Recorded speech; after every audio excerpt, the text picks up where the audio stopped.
실시간 정보 브리핑입니다. 미국 연방국제통상법원이 무효 판결을 내렸던 트럼프 대통령의 기본, 상호, 펜타닐 관세가 하루 만에 일단 효력을 되찾았습니다. 항소법원이 트럼프 행정부의 판결 효력 정지 요청을 받아들인 결과로 최소 6월 9일까지 트럼프 관세의 효력은 유지되는데요. 이번 결정은 무역법원의 결정에 문제가 있다는 걸 의미하는 것이 아닌 법적 쟁점을 심도 있게 검토하기 위한 임시 조치로서 이후 법원이 정부의 요청을 기각하면 상호관세 등이 무효가 된 상태에서 항소심이 진행되고 받아들이면 관세 정책 실행과 함께 항소심은 이어집니다. 미국 법원이 도널드 트럼프 대통령의 상호관세 정책에 제동을 걸었지만 월가의 주요 투자 은행들은 트럼프 행정부가 다양한 우회로를 통해 관세 정책을 복원할 수 있다며 무역 전쟁에 대한 신중론을 유지하고 있습니다. 모건 스탠리는 어제의 관세가 내일도 유지될 가능성이 크다며 행정부가 관세를 다시 구성할 수 있는 법적 권한이 많다고 진단했고, 골드만삭스는 이번 판결은 트럼프 행정부의 관세 전략에 타격이긴 하지만 주요 교역 국가의 협상 결과 자체가 달라질 것이라고 보기는 어렵다고 분석했으며, 와튼스쿨의 제러미 시걸 교수는 각국의 10%의 기본관세 수준으로 안정된다면 시장은 30%의 중국 관세도 받아들일 수 있을 것이라고 봤습니다. 항소법원의 결정이 보도된 직후 S&P 500 지수는 약 5%가량 하락하는 데 그치는 등 시장은 크게 반응하지 않았습니다. 투자자들은 이미 백악관이 무역법 232조나 301조 등 다른 법적 근거를 활용해 관세 정책을 이어갈 것이라고 관측했기 때문으로 풀이됩니다. 그와 별개로 월가는 장기적으로 정책과 경제 불확실성이 더욱 커졌다고 평가했는데요. 관세 정책이 유효할지 뒤집힌다면 새로운 법적 근거를 이용해 어느 정도의 강도로 관세가 부과될지 오리무중이기 때문입니다. 이와 관련해 UBS는 무역과 재정정책 관련 소식으로 앞으로 시장의 변동성은 더욱 커질 것이라며 앞으로 12개월로 보면 미국 주식은 여전히 상승하겠지만 단기 상승폭은 더욱 제한적이라고 말했습니다. 도널드 트럼프 미국 대통령과 제롬 파월 연준 의장이 현지 시간 29일 백악관에서 회동했습니다. 트럼프 대통령이 두 번째 임기를 시작한 이후 파월 의장과의 첫 공식 만남이자 사전 예고가 없었던 깜짝 회동입니다. 캐롤라인 레빗 백악관 대변인은 이날 브리핑에서 대통령은 파월 의장에게 기준금리를 낮추지 않는 건 실수하고 있는 것이며 금리를 인하하지 않는 것은 중국을 포함한 다른 나라들과의 관계에서 미국을 경제적으로 불리하게 만드는 일이라고 말했다고 전했습니다. 이에 대해 연준은 파월 의장은 통화 정책에 대한 자신의 전망을 언급하지 않았다며 정책의 경로는 전적으로 앞으로 발표되는 경제 지표와 그에 따른 전망에 따라 결정될 것이라는 점을 강조했다고 전했습니다.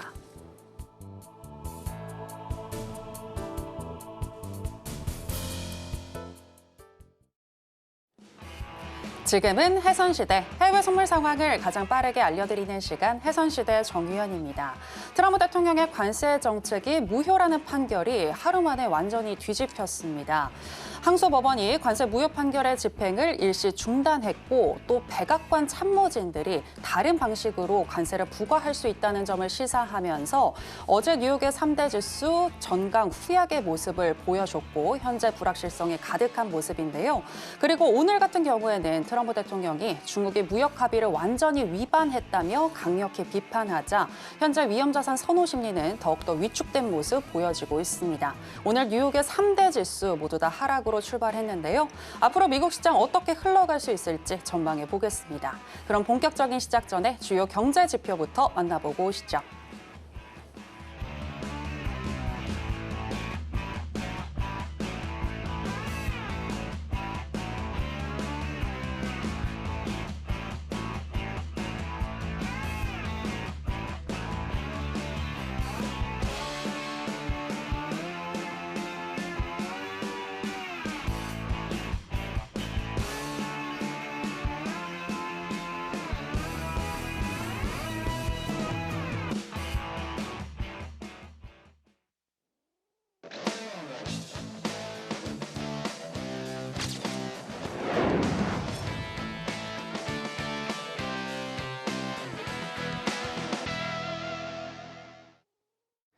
네, 파생 매매의 신 허색 마스터 나왔습니다. 마스터님, 안녕하세요. 네, 안녕하세요. 네, 시청자 여러분들께도 인사 부탁드립니다. 예, 시청자 여러분 안녕하세요. 반갑습니다. 허생입니다. 뭐 연일 이 트럼프 대통령이 한마디 한마디에 피로감이 많이 누적되실 것 같은데요. 뭐 이제 얼추 이제 막 다른 골목이라고 해야 되나요? 이제 끝까지 온 것 같습니다. 예, 미국 법원 판결까지 막 들먹거리는 거 보니까. 근데 뭐 트럼프 뭐 정책단에서 그 정도 대비는 안 해놓지는 않았을 겁니다. 우수한 인재들이 있으니까요.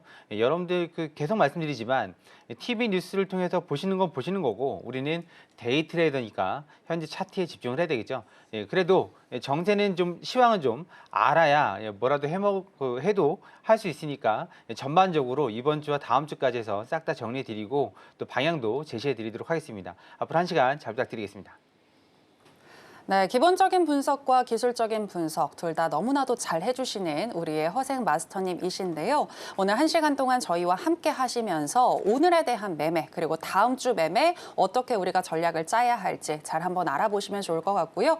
그리고 허생 마스터님과 방송 이후에도 계속해서 함께 하실 수 있는 방법 지금 하단에 나가고 있습니다.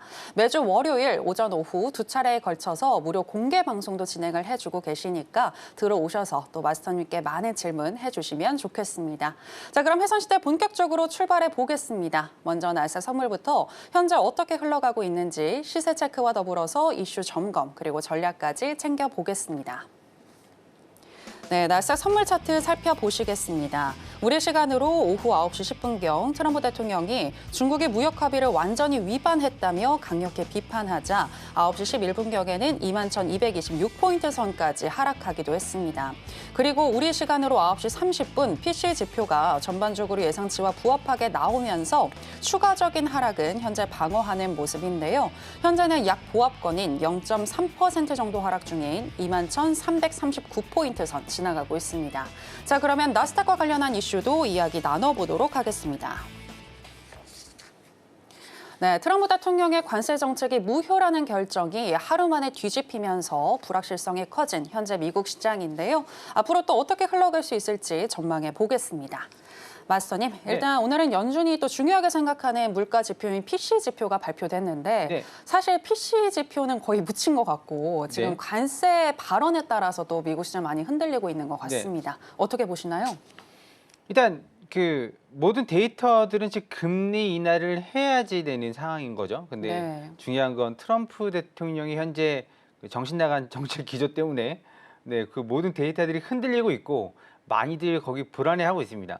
근데 제가 계속 그 언제냐 작년 12월부터 말씀드렸던 거 보호 무역주의 끝은 인플레이션이 아니라 디플레이션이라고 분명히 말씀드렸고 초반에 그 물가가 올라갈 수는 있어도 그 다 상호주의 아니겠습니까? 우리가 니네 걸 안 사주는 그러니까 니들이 우리 걸 안 사주는데 우리가 니들 거 사줘야 될 의무도 없는 거고 사줄 필요도 없는 거고 근데 저쪽에다가 팔려고 했던 한마디로 그 최대 소비 시장 미국에다 팔려고 했던 물건은 남아돌게 되는 거고 그거를 어딘가에 좀 더 싸게 넘겨야 되는데 넘길 때는 마땅하지 않고 그러니까 생산을 줄이고 그러다 뭐 적자가 나다 보니까 고용도 줄여야 되는 상황 그런 게 이제 반복적으로 가다 보면 스태그플레이션이 아니라 그 경기 침체 아니면 디플레이션까지 우려해야 되는 상황이 지금 벌어질 수 있습니다. 지금 실제로 여러분들이 그 TV 신문 뭐 뉴스를 통해서 접하는 거 보시면 현재 문제는 미국만 이제 문제가 좀 많이 있습니다. 뭐 인플레이션이든 아니면 여러 가지 그 소비적인 행태든 다른 글로벌 국가들은 지금 금리를 내리고 있죠. 근데 금리를 내리고 있지 않은 두 나라가 있습니다.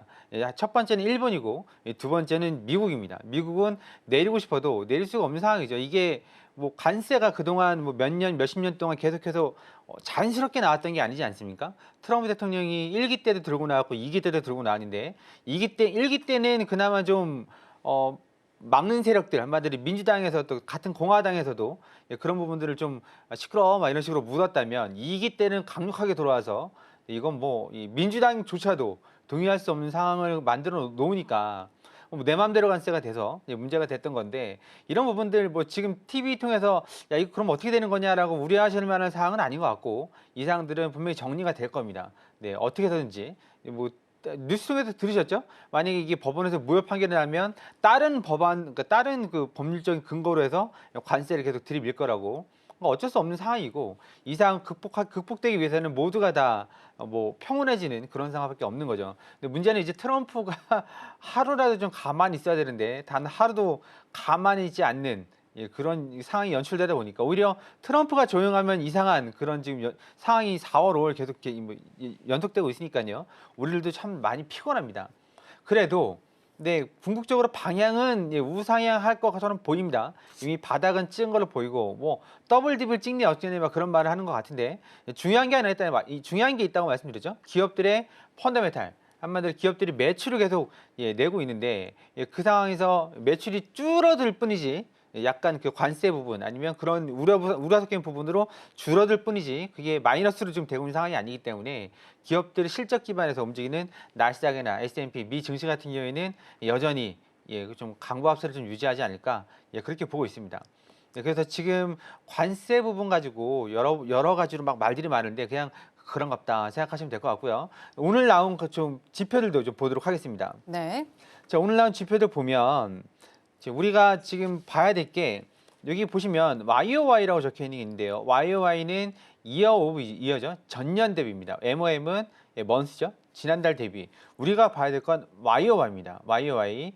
month는 그러니까 지난달 대비해서는 계절이 바뀔 수도 있고 월이 바뀌니까 계절에 그러니까 한마디로 봄, 여름, 가을, 겨울이 있는데 한여름일 때도 있고 초여름일 때도 있고 여름 끝자락일 때도 있지 않습니까? 그러면 여러분들이 입는 옷조차도 달라지고 우리가 먹는 음식도 달라지고 모든 게 다 달라집니다. 그래서 같은 그러니까 같은 월 대비해서 그러니까 작년 5월 대비해서 어떻냐, 4월 대비해서 어떻냐, 뭐 기온이 많이 차이 난다 해도 5월은 5월이니까요. 그래서 YOY를 보통 많이 봅니다. 그래서 기저효과 어쩌고 저쩌고 그러는데 작년에 많이 내려갔으면 올해 올라가고 그런 건 2차적인 문제고 일단 보면 YOY를 보면 예측이 먼저 중요하다 그랬죠.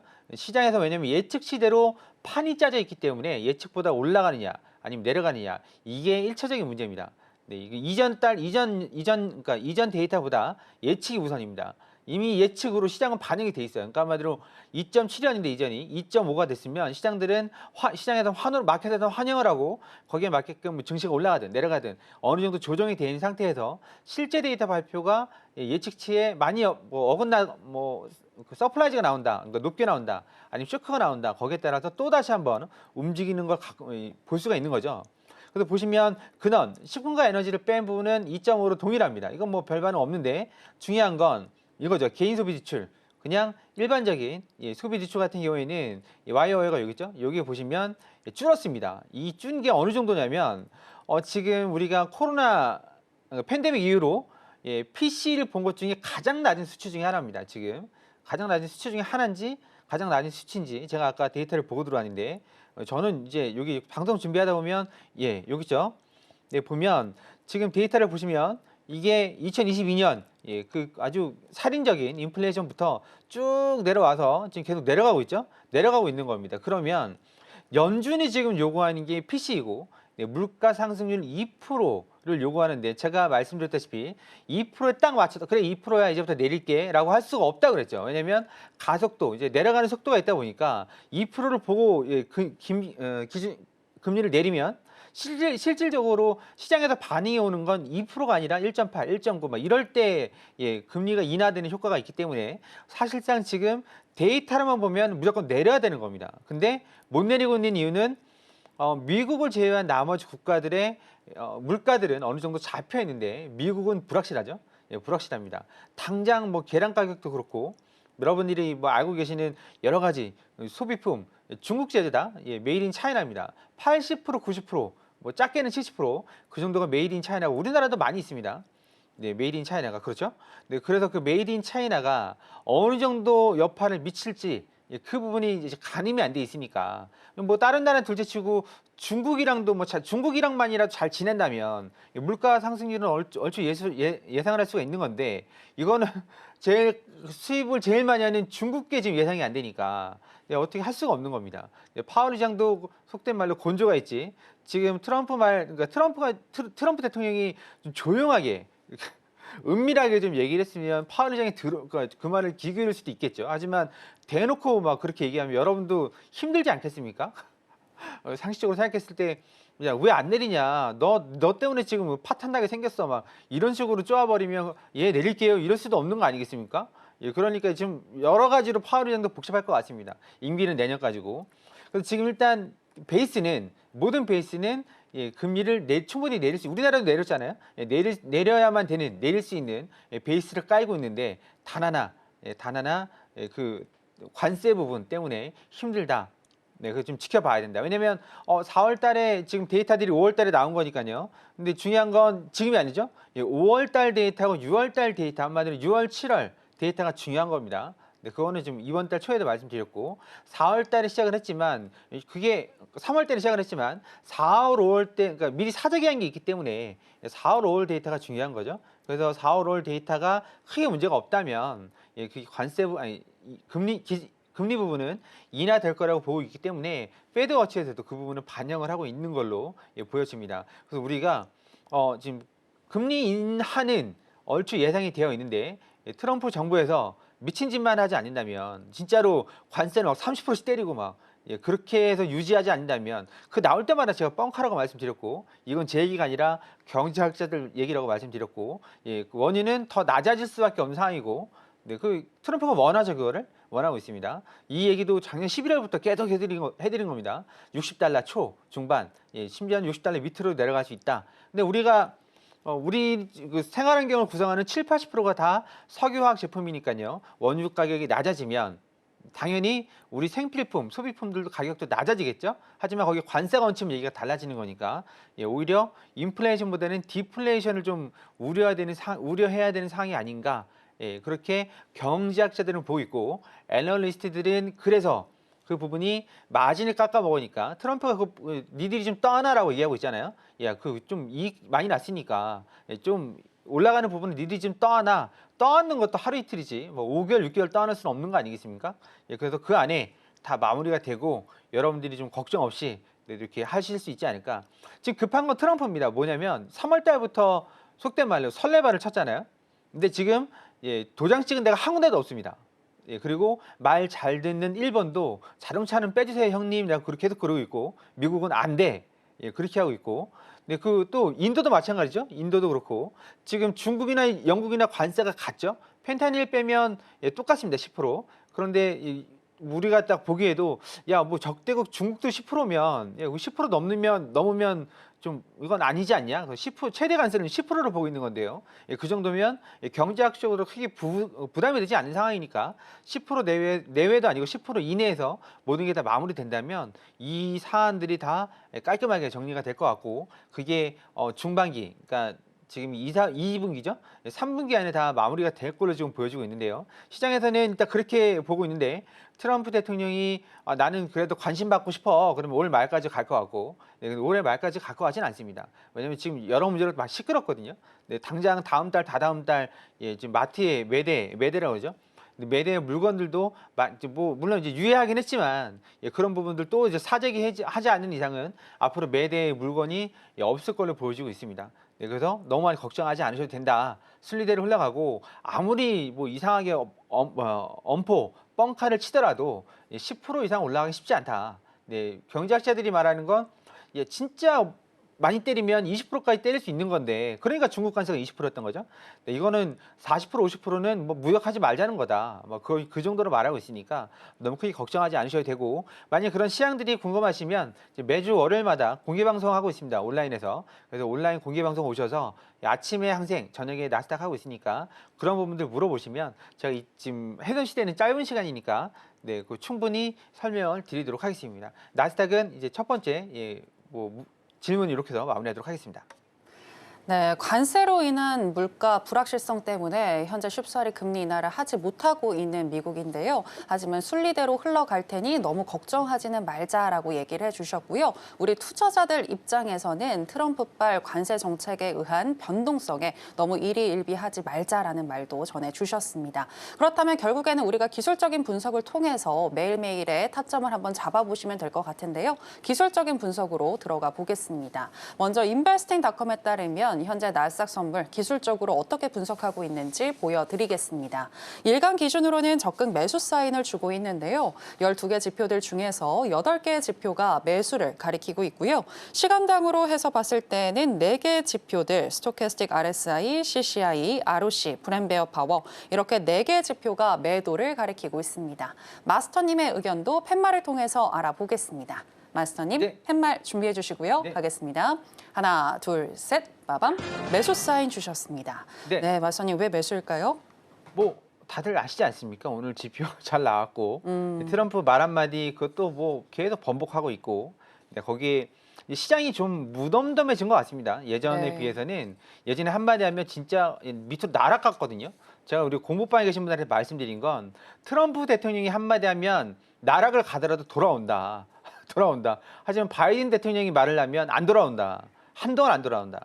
그래서 트럼프 대통령은 미디어를 신경 쓰는 사람이고 자기 이미지를 신경 쓰는 사람이기 때문에 주식 시장이 날아가면 수습합니다. 수습했죠. 파월 장관도 아니 내가 해고하려고 했던 게 아니라 그러면서 수습을 합니다. 그러니까 너무 크게 걱정하지 않으셔도 되고 자, 자리 한번 보도록 하겠습니다. 자 내려오면 일단은 지금 이쯤에서 일단은 우리가 그거부터 봐야죠. 일봉부터 봐야 됩니다. 일봉을 보시면 자, 지금 보시면 상방으로 가고 있죠. 하지만 좀 휘청휘청 거립니다. 이 파란색이 120평선입니다.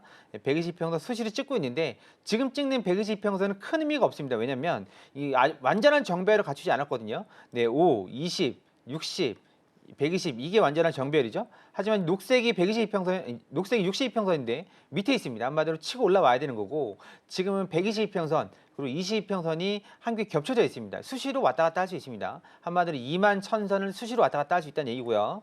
네, 그리고 앞자리가 지금 양운이죠. 양운이고 이 밑에 보시면 ADX도 올라가고 있으니까 아직까지 양운이 그러니까 상방이 유리합니다. 네, 밑에 내려온다 그러면 우리가 이쯤에서 공격적으로 봐주실 분들은 여기입니다. 여기 340선 340 340에서 매수를 한번 받아보시고요. 나는 좀 보수적으로 보고 싶어 라고 하시면 이게 우리가 이제 계속 이거를 보고 있는 게 아니지 않습니까? 그러다 보니까 조절을 하기가 쉽지 않습니다. 왜냐면 계속 우리는 진행을 해야 되는 거고 같이 이제 공급방에서 매매하는 것처럼 이걸 조절할 수 없는 거니까요. 하지만 지금 한동안 움직이지 않을 가격을 말씀드리는 겁니다. 340 나는 좀 보수적으로 봐 그러시면 이쯤에서 보시면 되겠네요. 320쯤에서 매수를 한번 받아보시면 될 것 같습니다. 그래서 340 또는 320 매수를 말씀드리겠습니다.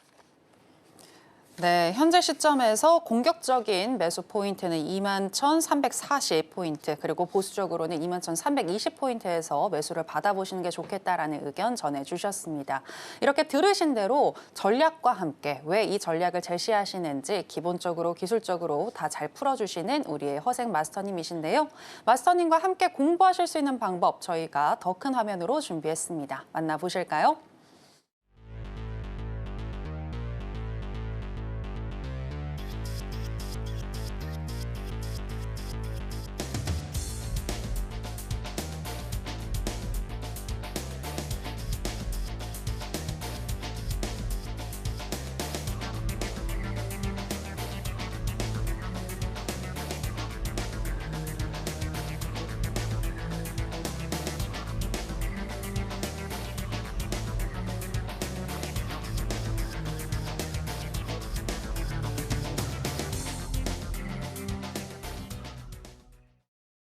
네, 계속해서 크루드 오일 살펴보겠습니다. 현재 시세와 더불어서 전략 알아보겠습니다.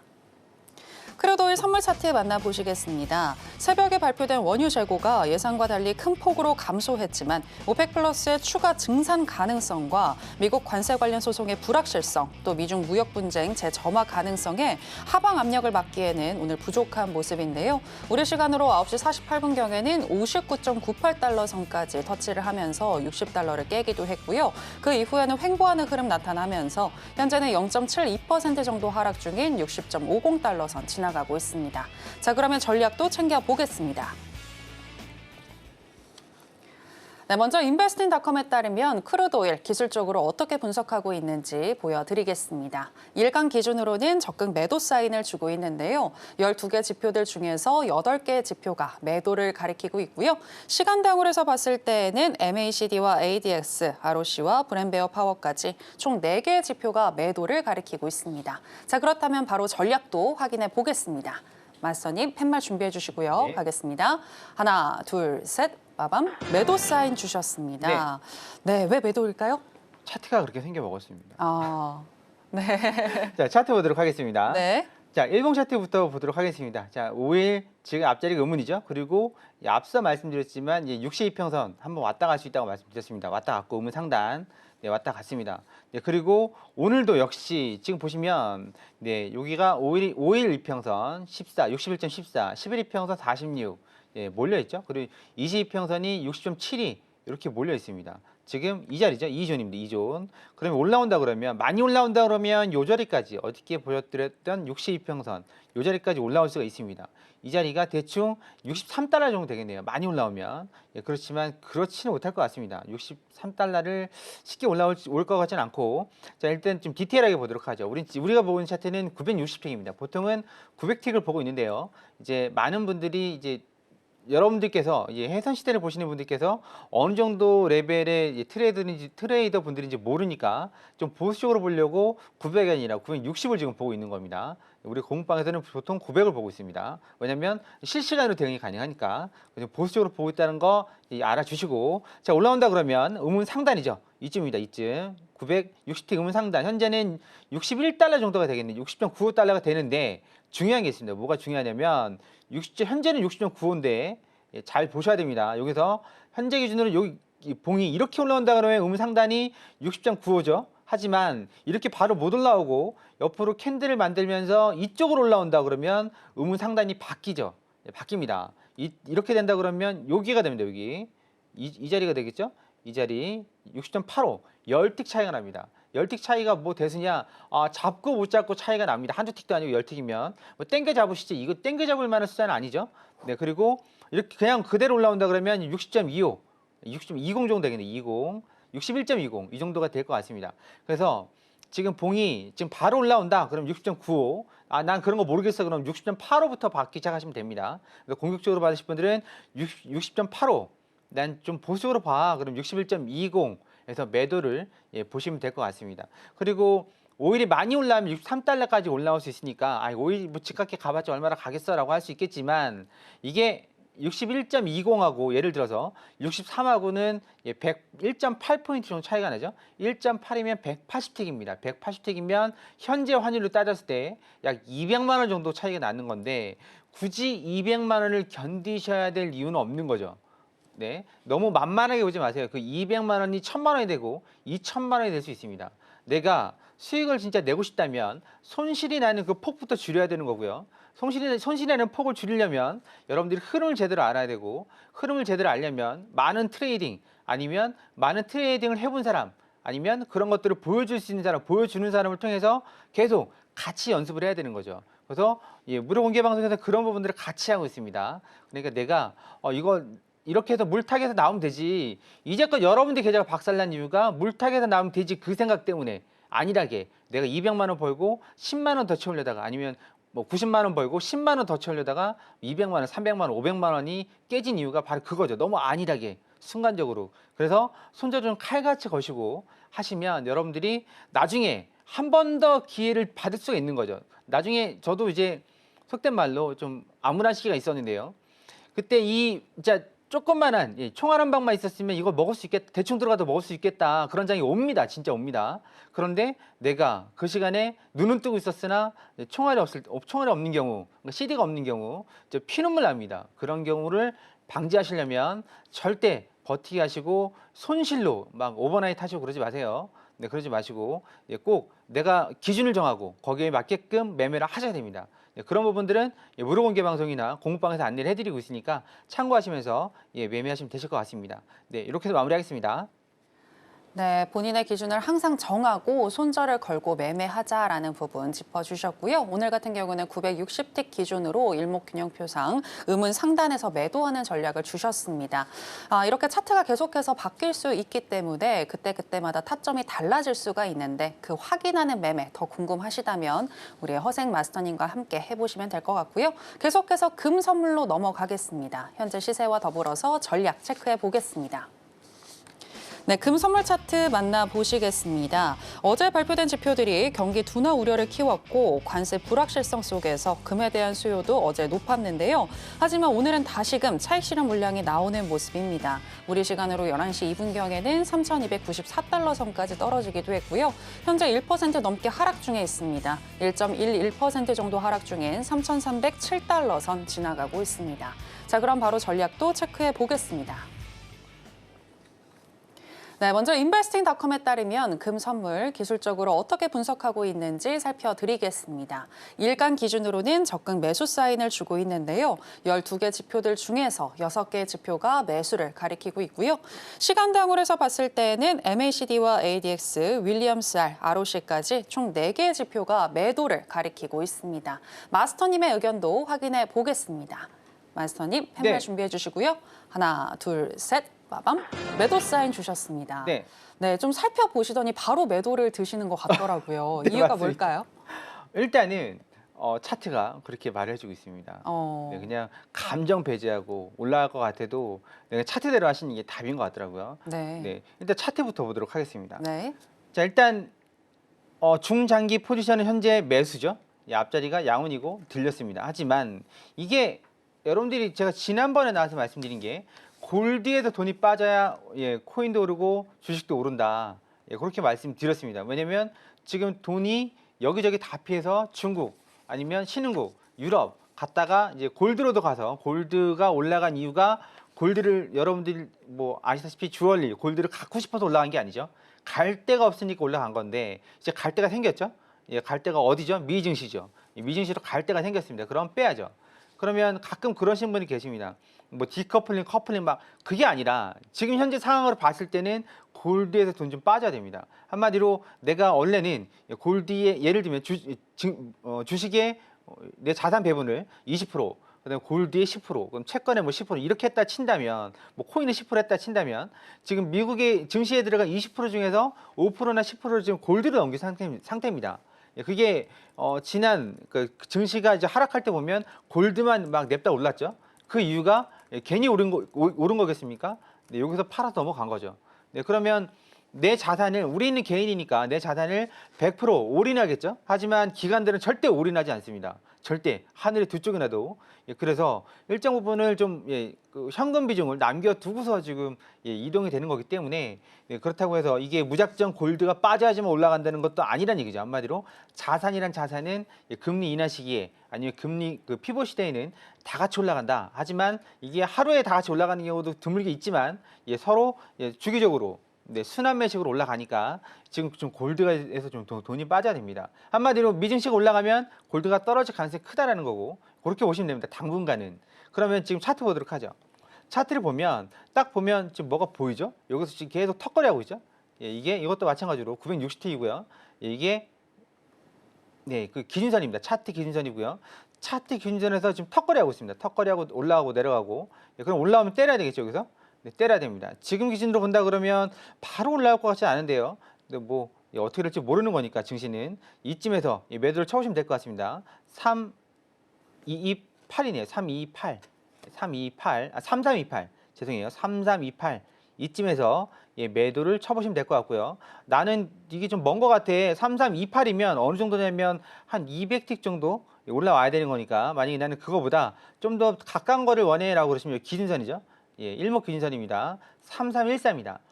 3314. 나는 좀 가까운 거리. 그래서 뭐랄까 그 좀 공격적인 자리를 원해라고 그러면 3314 아니고 나는 좀 공격적인 자리 말고 보수적인 자리를 원해. 그럼 3328 이렇게 노려보시면 될 것 같습니다. 이게 200틱이 얼마 안 되는 것 같아. 되게 멀어 보이시죠?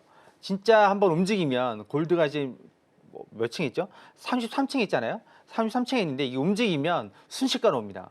여러분들 아마 아실걸요? 골드 매수해봤는데 하는 순간 밑으로 20틱, 50틱 훅 빠져가지고 이게 손절을 해야 되나 말아야 되나 최근에 아마 그런 걱정들 그런 좀 상황들 많이 겪으셨을 겁니다. 올라가는 폭이 있으니까. 근데 나스닥하고 다르게 골드는 좀 스무스하게 움직이죠. 뭐가 잠수함처럼 쓱 갔다 쓱 내려오고 막 그러니까 살짝 딴 거 보고 보면 뭐지? 막 물려있고 막 그럴 겁니다. 그러니까 좀 손절 관리 철저히 하시고 올라오면 3314 노려보시면 노려보시고 그게 아니라 난 좀 보수적으로 볼래? 그럼 3328 이렇게 노려보시면 될 것 같습니다. 일단 골드 이렇게 해서 마무리하겠습니다. 네, 당분간은 금에서 돈이 빠져야지 미국 시장이 상승할 수 있다라는 부분 짚어주셨고요. 오늘 같은 경우에는 매도로 접근하는 것이 유리한데 공격적인 접근은 일목 기준선인 3,314달러 선이고 보수적으로는 3,328달러 선에서 지금 현재 기준 매도로 접근해서 수익 나는 전략을 주셨습니다. 이렇게 금 선물까지 알아봤고요. 또 허생 마스터님이 나오셨으니까 비트코인과 관련된 전망도 여쭤보겠습니다. 마스터님, 네. 관세 불확실성이 다시금 커지자 비트코인은 지금 하락하고 있습니다. 현재 2% 넘게 하락을 했는데 지금 아닌가요? 0.2% 정도로 나오고 있네요. 네네, 0.2% 정도 하락 중에 있는데 어떻게 보고 계시나요, 앞으로? 그냥 계속 올라갈 걸 보고 있습니다. 네. 당분간. 네, 그럼 이게 과연 올라갈까라고 보신다 그러면 네, 올라갈 것 같습니다. 저는. 네. 제 말뿐만 아니라 비트코인 맥시멀 리스트가 있습니다. 한마디로 비트코인이 우주 최고고 우주 최고의 자산이 될 거라는 사람들이 맥시멀 리스트거든요. 네. 그분들 말 말고 네, 좀 고인물들 한 5년, 10년 되시면서 작가 아니면 또 뭐 칼럼 쓰시는 분들 그런 분들 말들을 다 종합해서 보면 아직까지는 강세장 안에 있다라고 보시면 될 것 같고 네. 예, 그리고 제가 계속 말씀드리는 게 하나 있죠. 미증시가 끝났다고 보시냐 안 끝났다 그럼 코인도 안 끝납니다.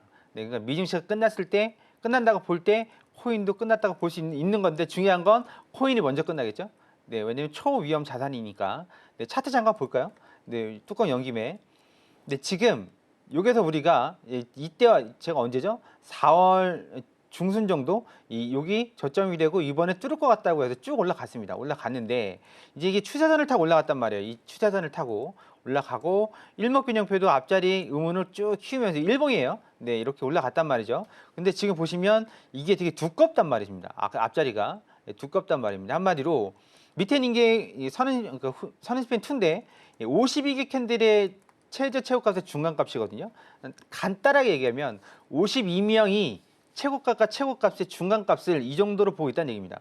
그러면 무슨 생각이 드세요? 이게 만약에 좀 두껍다. 그러면 먼저 그러니까 한마디로 내가 승질이 급해서 먼저 그러니까 비싼 가격에서 사는 사람이 있겠지만 그렇지 않고 52명은 아직 비싸다고 생각하기 때문에 안 움직이는 겁니다. 한마디로 쉽게 얘기하면 조정이죠. 그래서 상하단이 보통 쓰면 조정이 나옵니다. 조정이 나오면 어디까지 내려오냐? 구름대 중간 이 정도까지 내려올 수 있고 하지만 여기까지 내려올 것 같지는 않습니다. 이 자리가 공교롭게 또 10만이에요. 10만입니다. 이 자리까지 올 것 같지는 않고 그래서 만약에 난 좀 일봉으로 좀 그러니까 매수를 좀 보고 싶다 그러시면 이 기준선이죠. 이 기준선 이 정도 10만 2,800 이 정도에서 한번 내려오면 이 정도도 안 올 것 같은데요. 네, 매수를 한번 받아보시는 게 좋을 것 같습니다. 내가 만약에 이 정도로 못 잡았다. 이 정도로 못 잡았다 그러면 이제 시간봉으로 봐야 되겠죠.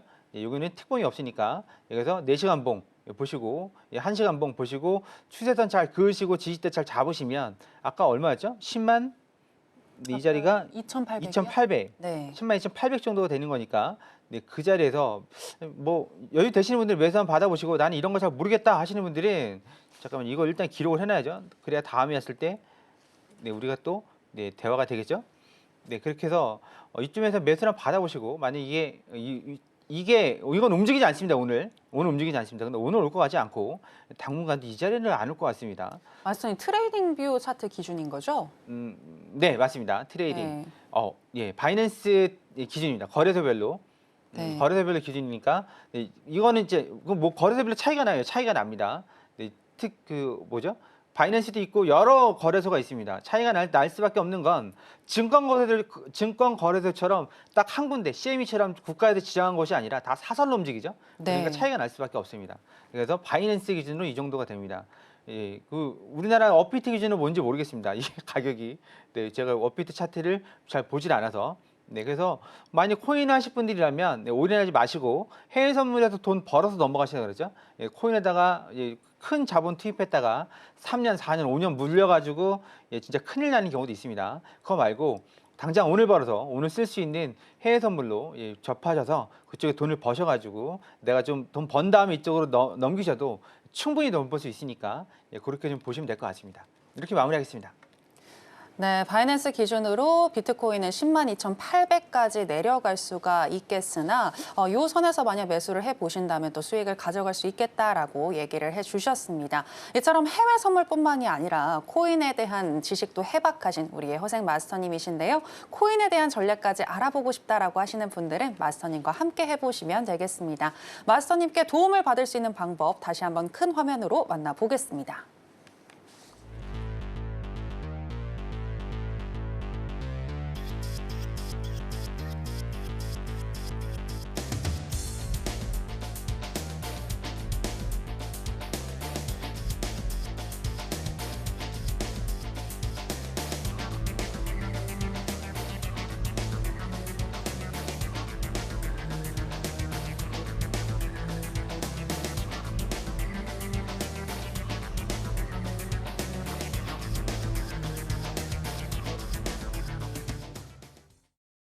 네, 계속해서 허생 마스터님의 노하우를 알아보는 시간으로 들어가 보겠습니다.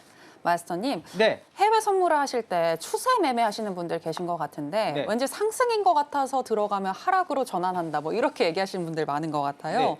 이렇게 추세가 멈추는 이유가 뭘까요? 그건 이제 우리 앵커님께서 말씀하신 건 진입 포인트를 잘못 잡은 거고, 네. 네, 잘 가던 추세가 멈추는 이유는 내가 잡아서 여기까지 갈 줄 알았는데 못 가고 꼭 꼬꾸라지는 그런 상황. 네. 근데 이게 재미있는 게 추세라는 건 내가 먹고 싶어서 먹는 게 아니죠. 시장이 좋아야 먹는 거죠. 내가 우리 속기란 말로 그 메이저급의 자본을 갖고 있는 건 아니지 않습니까? 그러니까 네, 왜 멈출까? 그게 바로 일목균형표라고 보게 되면 보일 수가 있는데 우리 이평선 매매하시는 분들은 내가 손실이 50만 원 났으니까 이번에 내가 진입해서 무조건 50만 원 먹어야 돼라고 해서 기도 매매하시는 분들 꽤 많이 있습니다. 자, 그 왜 안 될지 오늘 좀 설명드리도록 하겠습니다. 잘 가던 추세가 멈추는 이유 화면 보고 진행하도록 하죠. 자, 우리가 이평선 매매하다 보면 지금 이렇게 뭐 골든 크로스, 데드 크로스 하다 보면 솔직히 머리가 쥐진납니다. 이거 다 할 수 있는 사람도 없을 뿐더러 이렇게 하면 속된 말이 미쳤다는 말도 듣습니다. 이거 다 못해요. 못합니다. 이거 다 못합니다. 아무리 손이 빨라도 못합니다. 저도 해봤는데 이거 안 되더라고요. 그러면 스마트하신 분들은 어떻게 되죠? 딱 보고서 이쪽에서 여기 손을 딱 긋고 여기서 계속 튕기네. 또 매도 좋아하시는 분들은 이쯤에서 또 주저앉네. 딱 박스 이제 선 그어놓고 하는데 이제 또 여기 뚫리면 당황하시죠. 여기 뚫고 내려가면 당황합니다. 그래서 이게 답이 없어요. 답이 없고 내가 어느 정도 그러니까 어느 패턴에 익숙하고 그 익숙한 패턴으로 수익을 잘 냈는지 그게 아니라 그러면 그냥 기계적으로 매매하셔야 됩니다. 기계적. 골든 크로스 나면 매수, 데드 크로스 나면 매도. 이건 짧게 짤청하면서 하셔야 되는데 이게 쉽지가 않단 말이죠. 그럼 이제 여기서 내가 왔다 갔다 하면서 털렸다. 계좌가 박살났다. 그럼 이제 여기서 데드 크로스가 났을 때 과감하게 들어가겠죠? 들어가면 무슨 생각을 하실까요? 우리 매매하시는 분들은 아실걸요? 여기에서 손실 난 거를 내가 여기서 다 뽕을 뽑겠다. 여기서 내가 만약에 마이너스 100만 원 손실이 났다. 여기서 그러면 100만 원 이상을 뽑아야지 내 직성이 풀리겠다. 라고 생각을 하시는데 그게 내 마음대로 되던가요? 아니죠. 추세도 좋아야 먹는 겁니다. 그러면 어떤 일이 벌어지죠? 우리 앵커님께서 말씀하신 대로 들어가서 쭉 내려갈 것 같았는데 딱 내가 들어가면 재수없게 올라갑니다. 그러면 이게 무슨 내가 전생에 무슨 잘못을 했다고 이게 내가 들어갔다 왜 반대로 가는 거야? 그래서 이제 여기서 넘어갈 때 또 그 스위칭을 하죠. 매수로. 골든 크로스 났으니까. 그러면 들어가면 또 무슨 일이 벌어지죠? 내가 들어온 걸 어떻게 알고 빼버립니다. 이게 진짜 보고 있나? CCTV로 보고 있나? 뭐 그런 생각이 드는 거죠. 이게 제 얘기가 아닙니다. 제가 드리는 말씀은 여러분들이 이런 일을 하루에 몇 번씩 겪어요. 너는 겪었냐? 그럼요. 20년 전에 겪었죠. 이거 겪고 나서 무슨 일이 벌어진지 아십니까? 뭐 모니터 던지고 막 그럽니다. 키보드 던지고. 근데 무슨 죄가 있겠습니까? 그러면 내가 들어갔더니 올라가고 또 들어가서 이제 가자 했더니만 내려가고 이것들이 장난하는 것도 아니고 그럼 이게 왜 그럴까요? 왜 그런지 생각해 보셨습니까? 그럼 내가 계속 뒷북을 치는 이유가 뭐죠? 내 욕심이 앞서기 때문이죠. 내 욕심이 앞섰는데 중요한 건 여기서 꺾어질 줄 어떻게 알았으며 여기서 튈 줄 어떻게 알았겠습니까? 이거 일목균형표로 보면 알 수 있습니다. 이평선으로 보이지 않는 그런 매매들이 일목균형표에서는 가능하다는 얘기죠. 그럼 이거 여기다 구름대 한번 입혀볼게요. 구름대를 입히면 딱 이거하고 똑같은 차트입니다. 똑같은 차트인데 여기서 튀는 거를 잡을 수는 없습니다. 지금 똑같은 240틱에서 이거는 잡을 수 없어요. 하지만 여기서 앞자리 양운 이 자리죠.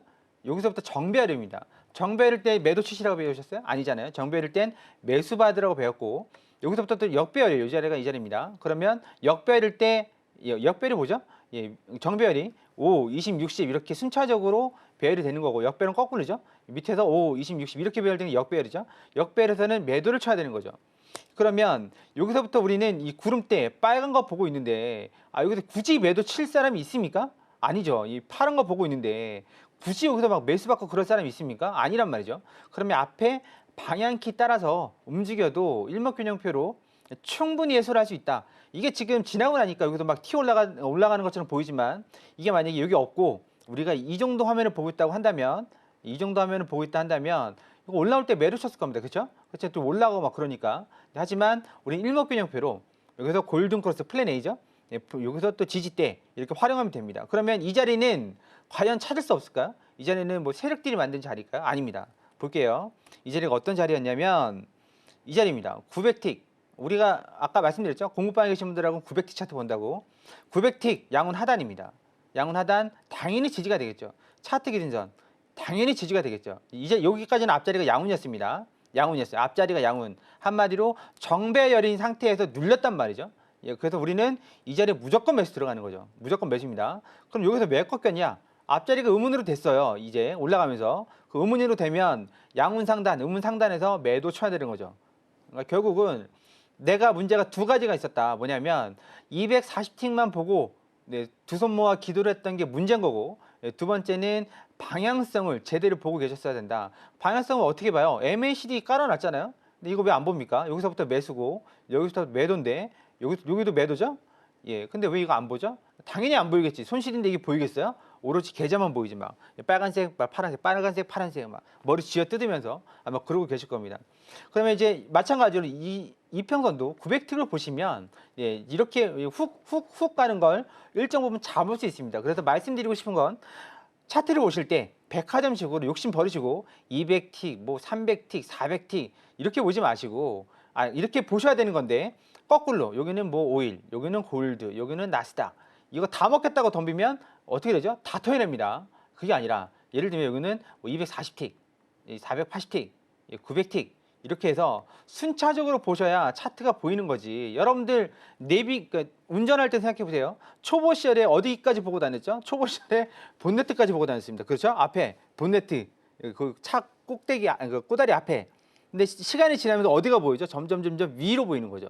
그리고 저도 운전이 지금 제가 좀 나이가 있으니까 운전은 2000년부터 했었거든요. 2000년부터 했으니까 꽤 됐죠. 20년 넘으니까 어디가 보이죠? 저기 끝에, 저기 저 앞에, 맨 앞에 내가 가야 될 신호등이 보이죠. 똑같습니다. 차트도 초보 시절에는 차트 하나 가지고 거기서 못 매고 왜 안 되지? 그 머리 쥐어 뜯으면서 말씀드렸죠. 내가 진짜 매도로 갈아탔어. 그러니까 올라가고, 야 진짜 매수로 갈아탔어. 그러니까 내려가고 이런 거 겪어야 됩니다. 이게 다 과정이에요. 시간이 지나면 480틱, 900틱을 보면 이거 여기서 꺾이겠는데? 여기서 꺾이겠는데? 보인다는 거죠. 근데 그거를 줄일 수 있는 방법이 가장 중요한 거죠. 그러려고 그러면 어딘 가서 배우셔야 되고 책을 보든지 아니면 너튜브로 보든지 아니면 뭐 오프라인 강의를 가시든지 그런 부분들을 해소시켜 드리기 위해서 온라인 강연회를 합니다. 매주 월요일마다 하고 있으니까 이런 부분들은 다 월요일마다 차근차근 알려드리고 있으니까 여러분들께 뭐 이런 기법뿐만 아니라 차트 보는 법, 또 계좌 관리하는 법 싹 다 알려드리고 있으니까요. 매주 월요일날 오전 9시, 10시 10분 그리고 저녁에 10시에 미장에서 하고 있으니까 직장인 분들도 오실 수 있죠. 여기 들어오셔서 꼭 많이 배워가시고 함께 하셨으면 좋겠습니다. 네, 오늘 준비한 내용 여기까지 해서 마치도록 하겠습니다. 네, 차트는 꼭 900틱으로 한번 살펴보고 또 MACD 시그널도 한번 참고를 해보자라는 말씀해 주셨는데요. 결국에는 우리가 차트를 볼 때에도 선택과 집중을 잘 해야 한다라는 부분을 알 수가 있었는데 이 부분에 대한 훈련은 마스터님께 더 배워보시면 되겠습니다. 하단에 나가고 있는 내용 참고해 보시고요. 오늘은 아쉽지만 마스터님하고는 여기서 인사 나누겠습니다. 마스터님, 오늘 고맙습니다. 감사합니다. 네, 저희가 오늘 무슨 이야기를 나눴는지 오늘의 핵심으로 정리해 보겠습니다. 네, 해선시대 오늘의 핵심입니다. 먼저 나스닥 같은 경우에는 오늘 나온 물가 지표도 긍정적이고 트럼프 대통령의 발언에도 현재 시장은 크게 요동치지 않는 모습이다라고 분석을 해주셨고요. 일봉상 일목 앞자리가 양운이고 ADX 역시 상방을 향하고 있으니 960틱 기준 121선에서 매수하는 전략 주셨습니다. 크루드 오일의 경우에는 일봉상 일목균형표 앞자리가 음운이니 960틱 기준 음운 상단에서 매도하는 전략 주셨습니다. 골드도 짚어주셨는데요. 일봉상 일목균형표가 양운으로 계속 이어지고 있으니 중장기적으로는 매수지만 당분간은 안전자산에서 위험자산으로 투자금이 서서히 이동할 가능성을 열어두고 960틱 기준 일목 상단 기준선에서 매도하는 전략 주셨습니다.